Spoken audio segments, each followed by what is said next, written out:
வணக்கம் மக்களே! மாயாச்சின்னு சீரியல் சும்மா பரபரப்பா போயிட்டு இருக்குன்னே சொல்லலாங்க. பரபரப்பான கட்டத்தில நம்ம ஜானகி அம்மா எந்த தப்பும் பண்ணல அப்படின்னு அந்த இடத்துல நிரூபிச்சுறாங்க நம்ம மாயா. அதோட பார்த்தோன்னா, எல்லா தப்புக்கும் காரணம் புவனேஸ்வரி தான். நம்ம குடும்பத்த பழிவாங்க தான் இந்த வேலைய பண்ணுனா அப்படின்னு ரகுராம் கிட்ட எல்லாமே வெட்ட வெளிச்சமா பண்ணுறாங்க. நம்ம மாயாவின் செயல பார்த்து நம்ம ரகுராம் மகளா மாயாவ ஏத்துக்கிட்டாங்கங்க.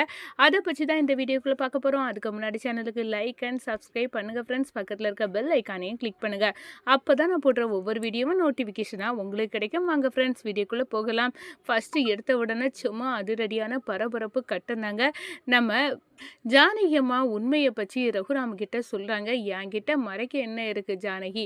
நீ உண்மைய சொல்லு" அப்படின்னு கேட்ட உடனே, நம்ம தனா கஷ்டப்படுறத பார்த்து என்னால சும்மா இருக்க முடியல ஒரு அம்மாவா. அதனால உதவி செய்யலான்னு நம்ம வீட்ல உள்ள நகைய எடுத்து நான் தனாவுக்காக அடகு வச்சு குடுக்கலாம் அப்படின்னு போறேன். போன வழியில தான் அந்த நகைய நான் கொண்டு போறது தெரிஞ்சு ரவுடிக என்கிட்ட இருந்து நகைய பறிச்சுட்டாங்க அப்படின்னு அந்த இடத்துல சொல்றாங்க. இத கேட்டு அப்படியே அதிர்ந்து போறாங்க ரகுராம். "என்ன சொல்லு?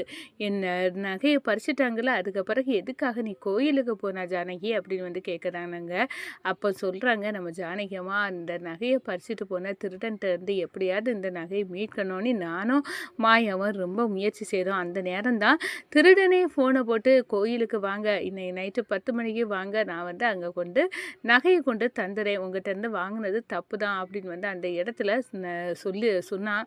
அவன் நகையை தரதுக்கு தான் கூப்பிட்றான் அப்படின்னு 10 மணிக்கு நான் யாருக்கும் தெரியாமல் நகையை நம்ம வாங்கிடலாம் அப்படின்னு அங்கே போனேன். போன இடத்துல அவன் கோவில் நகையை கொள்ளடிச்சிட்டு அந்த நகையை என் மேலே பழிய தூக்கி போட்டுட்டு போயிட்டான். கோயில் நகையை நான் தான் திருடினேன் அப்படின்னு அந்த இடத்துல சொல்கிறாங்க. இதை கேட்டு இதுக்கெல்லாம் காரணம் அந்த திருடன் தானே, விடக்கூடாது அப்படின்னு அந்த திருடனை இருக்க இடத்த கண்டுபிடிச்சி நம்ம ரகுராம் போய் வெளுத்து எடுக்கிறாங்க. அவங்க பார்ட்டி கொண்டாட்டம் அப்படின்னு திருடன்கள் எல்லாம் இருக்காங்க. அந்த இடத்துல தான் நொறுக்கி எடுத்துறாங்க. அதோட உண்மையை சொல்லுங்கடா, உங்களை என் மனைவிக்கு மேலே இந்த பழிய போடுறதுக்கு யார் அனுப்புனது அப்படின்னு கேட்க நேரம் தான் அந்த ரவுடிக, "எல்லாம் புவனேஸ்வரிக்கு வேலை, எங்களை மன்னிச்சிருங்க, நாங்கள் பணத்துக்கு ஆசைப்பட்டு தான் இந்த வேலையை செய்தோம், பணத்துக்காக ஆசைப்பட்டோம், என் மனைவிக்கு மேலே இந்த பழிய போடுறது தப்பு இல்லை, செய்யாத குற்றத்தை என் மனைவிக்கு மேலே போட்டல, உனக்கு இதுவும் வேணும்" அப்படின்னு அந்த இடத்துல விழுத்து எடுத்துறாங்க.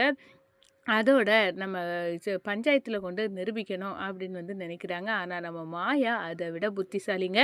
எப்படியாவது எங்கள் பெரியம்மாவை இதுலேருந்து காப்பாற்றணும் அப்படின்னு சீனுவும் மாயாவும் களம் இறங்கி அந்த சேட்டோட கைரேகையும், அதே நேரத்தில் பார்த்தோம்னா அந்த திருடனோட கைரேகையும் லெட்ரு உங்களுக்கு வந்திருக்கு அப்படின்னு சொல்லி திருடன்கிட்ட இருந்து கைரேகையை வாங்கிறாங்க. அந்த பெண்ணு எழுதாத்த பெண்ணை கொடுத்து கடைசியில் இங்கே கையில் வருது அப்படின்னு காட்டி அந்த இங்கே துடைக்க பேப்பரை கொடுத்து அந்த கைரேகையை எடுத்துறாங்க. அதே நேரத்தில் இந்த சேட்டுக்கு நவராத்திரி ஃபங்க்ஷனுக்காண்டி ரூபா வேணும் அப்படின்னு அந்த இடத்துல கேட்டு உடனே அந்த சேட்டு ரூபாயை கொடுக்குறாரு. அதுக்கு சைன் வேணும் அப்படின்னு கேட்டு அந்த இடத்துல அவரோட கைரேகையும் நம்ம மாய தந்திரமாக பதிச்சு அதிகாரிகிட்ட போகிறாங்க. நேராக நிபுணரையும் கூடாங்க, கைரேகை நிபுணர். அந்த கோவில் நகை திருடல, அந்த கோயில் நகையில் எங்கள் பெரியம்மாவோட கைரேகை இருக்கா அப்படின்னு அதில் பார்க்குறாங்க. இல்லை, உங்கள் பெரியம்மாவோட கைரேகை இல்லை அப்படின்னு அந்த இடத்துல அந்த நபர் சொல்கிறாரு. அதே நேரம் இந்த 2 பேர்த்தோட கைரேகையும் இதுக்கு மேட்ச் ஆகுதா பாருங்க அப்படின்னு பார்க்க நேரம் உண்மை வெட்ட வெளிச்சமாகுது. ஆமாம், இந்த திருடனோட கைரேகை அப்படியே வெட்ட வெளிச்சமாக மேட்ச் ஆகுது. அப்போது இந்த சேட்டோட கைரேகை அதுவும் இருக்குது, அவர் தான் வாங்கி அது பிறகு அந்த திருடன்கிட்ட இருந்து வாங்கி அங்கே அடமானம் வச்சு ஜானகி அம்மா கிட்ட பழிய போட்டிருக்காங்க. ஆனால் இதில் இந்த நகையை எடுத்ததாவது நம்ம ஜானகி அம்மாவோட கைரேகை இல்லை அப்படின்னு அதிகாரியை விட்டுட்டு இவ்வளோ பெரிய இது நடந்திருக்கு அப்படின்னு அந்த இடத்துல நிரூபிக்கிறாங்க. அதே நேரம் பஞ்சாயத்துலேயே நம்ம சிவாய்க்கு முன்னிலையில் நம்ம மாயா காட்டிடுறாங்க. இதுக்கெல்லாம் பின்னணியில் இருந்தது புவனேஸ்வரி தான் அப்படின்னு அந்த இடத்துல போட்டு உடைக்கிறாங்க.